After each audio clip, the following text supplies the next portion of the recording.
Look at that. Had a little bit more drawing to do. What we're making is a praying mantis swim bait. This might be a swim bait. There's going to be a joint from the front of the body to the back of the body. There's going to be a joint right there. There will be those arms that hang down. They probably won't look exactly like that because I'm not going to be carving them out of this piece of wood. Probably something else. They're going to need strength. This whole thing's going to need strength. I'm not committing to any type of action yet. Who knows? It might have none. But this is going to be a praying mantis swim bait. Prepare yourselves. It's going to get weird. Fun facts. Out of any video I've ever made that should have fun facts in it, this ranks number 1. Of course, you can't make a praying mantis and not have fun facts in the video about praying mantises. Mantises. Remember the octopus video? Some people got very mad that I accidentally was calling octopuses octopi. So I'm going to call these manti. Praying manti. 2,400 different species of manti. Best distinguished by their giant heads and bulbous bulging eyes. So stupid. Wikipedia's stupid. Sometimes it has me say such stupid things. Their necks are flexible, like a human's neck. Not all manti have wings, but some of them do. By the way, the correct way to say the plural of a praying mantis is mantises. I don't want to... Just know it's a joke. I'm saying manti. It's no longer a joke. I'm just going to say it correctly now. They got the 4 legs in the back, and then they got the 2 up front that are enlarged and stronger. And they use them to grip and catch prey. But it's those forearms that fold forward and they hold together most of the time that led to them being called the praying mantis. The closest relatives to the praying mantises are the termites and cockroaches. A lot of people think that their closest relative might be like a grasshopper or a cricket. They're wrong. You think about the big strong legs in the back of that, a grasshopper or a cricket, and it's like the opposite for a praying mantis. They've developed completely. It's just like a well-developed cockroach for the jungle is a praying mantis. They're ambush predators too. They hunt, and they only live for about a year. But yeah, the adults lay the eggs in fall and then die. And they're protected by a capsule that the eggs laid with. The eggs are protected by a capsule. Then they hatch in the spring, so they make it through the winter, hatch in the spring. Oh, this is one of those insects that practice sexual cannibalism. Lovely. The females eat the males after they did what they needed to do to make an egg work, and hatch into another praying mantis. The female eats the male. Goofy ancient people used to think that the mantises were considered to have supernatural powers. That led nowhere, once again, thanks Wikipedia. And the praying mantis is one of the most common insects kept as a pet. So where I live, there are praying mantises. I've seen them. I've held them. I guess you could say one was my pet for a while. In the bushes at my parents' house for like a week. Couple weeks. He just lived in those bushes. You could pick it up every day and just put it back. It'd stay there. Anywho. Praying mantises have a wing design or a structure a lot like a dragonfly. They got the row on the top and the row on the bottom. They also have triangular heads that come down into mandibles, beak-like mandibles. They're kind of rounded over. I think those can do some damage too. Let me make sure. What do you know? Wikipedia don't know. So this bug's forelegs are described as spiked, not fuzzy. Thorny things coming off of both this part and this part. And they grab like that, and they can grab like this. That's pretty intense. If this was a creature scaled up to like 20 times its size, there would be an open season year-round. Humans would proudly display those things on their walls. I would. It'd be the most hated creature in the world. They fly. Land on you and sorry, false information. They don't have the spikes on this part. It's just this part, and they grab and the spikes go in on just this part, the femory part. People who study these bugs loosely categorize them in 2 different categories, long-winged and short-winged. And then one of the ways that they distinguish the males from the females is the thickness of their abdomen. Males' abdomens are almost always slimmer than the females. They hunt by sight. They have good eyesight. There's 10,000 little eyeballs in their eye. They're just sensory inputs that distinguish data individually. But in the center of their eye, there's greater visual acuity right there than all the other spots on its eye. but it's got big bulbous things that stick out of its head and it can see everywhere, probably even behind itself. So if it's just sitting there, you know, and say like you start moving over there, its eyes are sensitive to movement, and you'll see it snap its head and its eye will, like, you know, like it snaps to the focal point. That's why people who study these bugs think that the center of its eye is the most visually acute spot. That's pretty specific. I don't need to be that specific about this bug. I'm not farting, by the way. That's this chair. That'd be a weird fart. So because they rely so heavily on their eyesight to hunt, they're awake during the day and they sleep at night. However, they fly a lot at night, and they are attracted to artificial light. This bug only lives for a year, so it doesn't need to have a healthy sleeping pattern. It just parties till it's dead. At least that's the vibe I'm getting. Apparently the males fly around a lot at night. It's especially important that they fly. That's why their body's a little bit slimmer too, because they're constantly trying to locate the females. They detect the pheromones of the females, but they do that at night because it exposes them to less bird predators. A crow will snap a praying mantis in half mid-flight. They gotta watch out for those crows. And other birds, you know, probably any bird, cardinal, just your average sparrow, would probably mess up a praying mantis pretty quick. Oh wow. Many mantises also have an auditory thoracic organ, but what this organ's used for is to help them avoid bats detecting them at night. It actually helps them detect the bat better, because the bats use that little chirp and they'll, like sonar stuff the bats use. I don't know if that's real or not. Is that real? It must be real.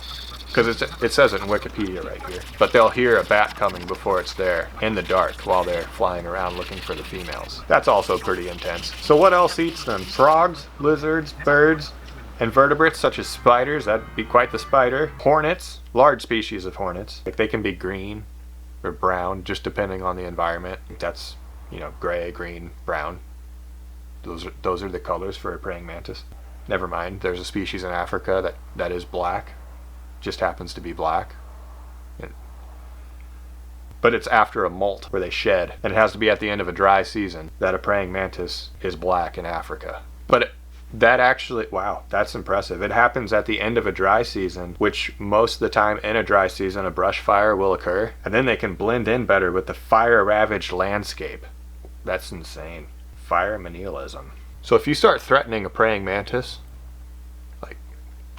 so many species, they stand up, they get their mandibles ready, and they're not like this, they spread them actually, and they fan their wings out in the back, making them seem larger and more threatening. Some species have really bright colors on their wings, so and then if harassment persists, it starts striking with its forelegs and attempting to pinch or bite. So it'll try to pinch you, and it'll use its mandibles and try to bite you. Some of them hiss by expelling air somewhere from its abdomen. They don't have any chemical protection, so they don't spit on you. So all of these displays are largely just a bluff. They're just trying to get you to flinch. So while trying to threaten your praying mantises, don't flinch. Don't back down. They are just bluffing.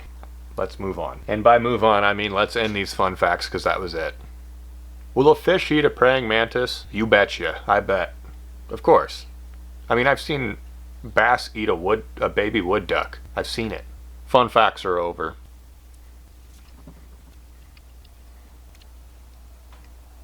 Man, I really feel like I've severed my share of wood fibers today, but I'm going to keep going. I'm going to get this whole thing carved out today.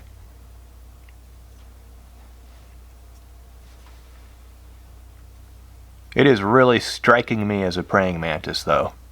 That's coming together quite well. Striking. By the way, it's 2 weeks later. Just so happens to be 2 weeks later.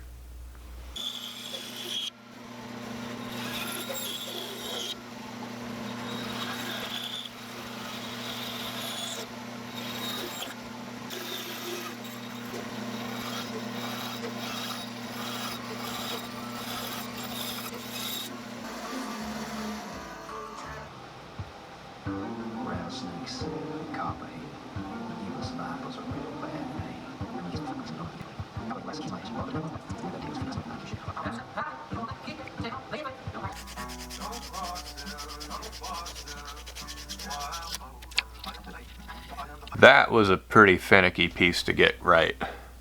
and it's not done yet. I got a lot of smoothing out yet to do for it, but it looks like a praying mantis arm. And that is how, I should show you better. That's kind of how it's going to attach to the body. I'm going to mold this. These are going to be casted out of resin, mainly for strength. Also because I don't think I can carve 2 of these to match perfectly and look good. So this needs to be molded and casted. That looks good. Kind of one arm off to each side. One over here, one over here. Yeah. Oh, also, sorry, my heater. It's always the heater. I thought for legs coming off of this part, I'm just going to have Chelsea tie me some very stringy treble hooks, and there's going to be 2 on each side right here coming off the body. And that's all the treble hooks on this bait. 2 of them on the side, right there. I'm going to need some through wire harness in the front here for strength, because that is not enough wood to support a fish, which is fine, no big deal there. That carving though went better than I thought it would.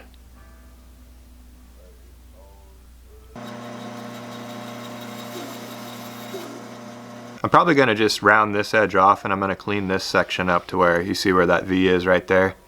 I'm going to cut into there a little bit, and the line tie will be recessed. Not the line tie, the joint connection will be recessed a little bit on this piece, and it's going to be through wire. So when I make this through wire on the front section, this needs to be looped off with a connection coming off of it to fit this piece on. So this is going to be a pretty complicated little through wire thing. No, it's not. No. Because I'm just going to drill through the sides. No, I should. Oh man. Okay, yeah, this is going to be complicated. One sec.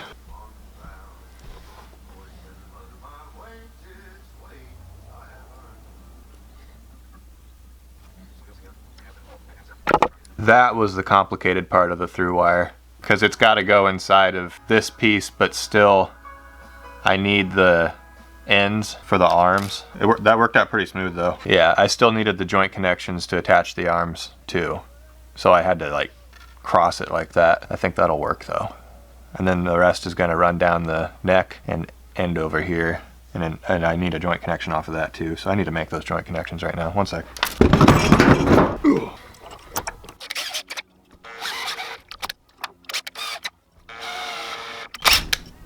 Just needed 3 of them. And I gotta run them up to the spots they need to be.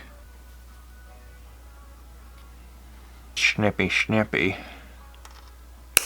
Trying to hold the line tie against the tip of the nose. I think that's about where it needs to be to actually protrude from the head a little bit. So maybe give myself a little bit more. Right there.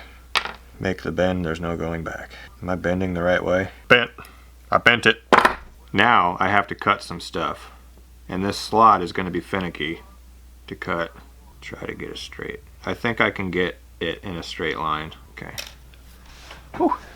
Some intense bait making. Need my saw. Alright. There's no putting this thing in a vise, so eyeballs engaged.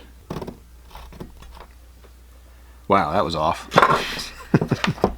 Thicken that up a little bit, get it centered. It's okay because praying mantises have those mandibles right there, so pretty much just made some mandibles right there. I'm gonna draw a line. Draw a line. If this channel has taught you anything, it's to draw a line. Oh, that is so centered. Dudes. Getting close. Don't want to go too far. Really don't want to go too far. I want this to be flat too. I'm usually not just proud of a cut, but I'm proud of that cut. I need to thicken this slot for this wire to be accepted. Oh, also I have to cut sideways. That's where it's gonna be. Okay, gonna draw a line. Man, this is going good. I'm sort of impressing myself right now.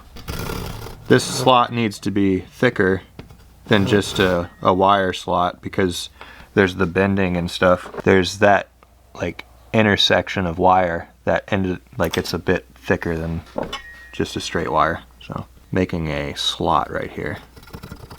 It's all going to be filled in with super gluing baking soda anyway. So I can't even fully pronounce super glue and baking soda anymore. It's just like super glue baking soda. Such a staple of lure making. It's just one word now. Super glue baking soda. Please cooperate. Don't split in half. Don't split in half. Don't split. Just go in there. It's working. It's working! So, what ended up happening... Wow, you guys aren't focused at all. Okay, what ended up happening was this side is longer than that side for the arms, but I don't care. As a through wire system, I still need to push that down too, don't look at that, but as a through wire system in such a little piece and it's so thin that I accept that imperfection wholeheartedly. Let's move on. Okay, super glue, where are you? It's time to solidify my work in super glue. Sometimes you gotta hold it down and dump the super glue on. It's like a form of lure torture. Yeah, that joint connection ended up not being recessed in there at all, but I just got a little through wire happy, and I did something in the wrong step. I should have carved that first and then made the joint connection, but I was kind of excited to make this through wire harness and then I skipped a step. It's okay. Hopefully you all will not ostracize me from your YouTube viewing habits now. So I'm gonna drill a hole in this piece now and kind of get the feel for what this is gonna look like. It's going on.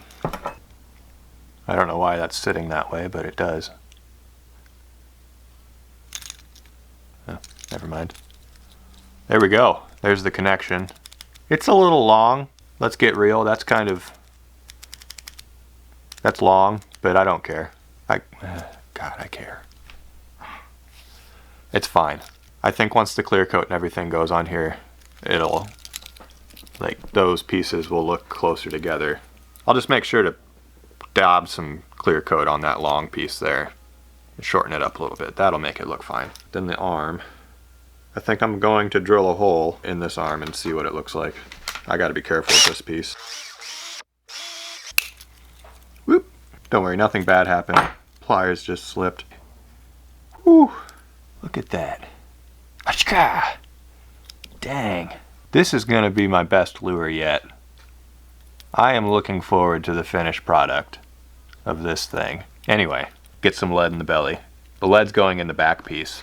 So the head's gonna have no lead in it, but the arms are gonna be made out of resin that sinks. That's what's gonna hold the front down. Lead's gonna hold the back down. I'm just gonna use a little bit. This is gonna be a top water kind of thing, and it's just gonna like struggle on the top. Probably with a lot of imparted action as well. But obviously we are going for looks with this lure. Function is secondary. So, as for a hole in this thing for lead, I'm thinking 3/8. I'm gonna drill it right in the middle of one of them slots and I'll recarve. That will not be enough to make this bait sink, but it's enough to keep that part upright. I don't think the line tie is even gonna get tangled in these arms. The arms stay back. The head is enough to, like, I don't know. The line tie probably will get tangled in the arms. I'm just being hopeful.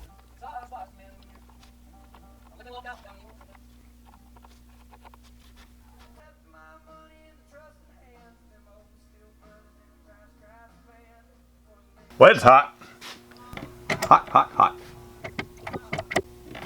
All right, get this filled in. Oops. I picked that back up. Yeah, this stuff sets so quickly. You can put a drop on it, and if you pull the super glue back up, you'll pull off some baking soda. Best to drop it from a distance.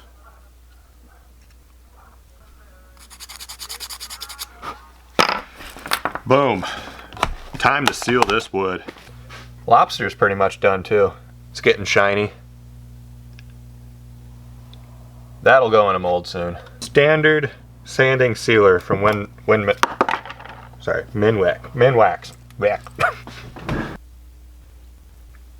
Oh. Okay, I need to figure out a way to keep those little joint connections off of the body while it seals. Probably just with clips. Might be a simple answer to this. Okay, that side's okay. Those aren't touching the wood. I think that'll do. I hope that does do. Okay.